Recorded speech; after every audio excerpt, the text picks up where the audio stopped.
As leaders, it's important that we know ourselves. I have a story that really taught me this very well when my 3 children were quite young and we took them to the first movie. It was Disney's The Lion King. When we got home from the movie, we each talked about what was your favorite scene. When it got to me, my youngest son Luke said, "Dad, I know what your favorite scene was.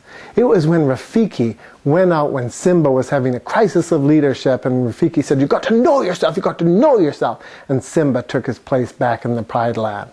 Well, I got really ticked off that my son had figured me out as a 3-year-old already, and I decided, I'm not going to get mad, I'm going to get even.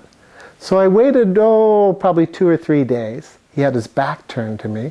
I grabbed a broom, came up behind him, and I said, "Luke, you've got to know yourself, you've got to know yourself." Ah! He kind of just shuddered and shook, and I thought, oh, that's so good, I got to do that again.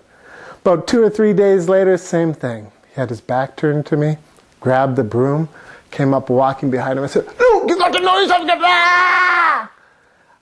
I just couldn't let a good thing go. So a couple days later, 3rd time, I snuck up behind him again. Quietly, I said, "Luke, you've got to know yourself, you've got to know yourself." And he didn't even flinch.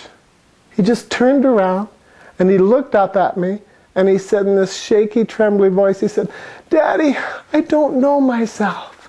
And I felt awful. And then in about a half a second, he looked at me, a big smile came across his face, and he said, "I don't know myself, I yes myself." And as leaders, we have to both know ourselves and yes ourselves. We need to know what to do, but we also have to do it.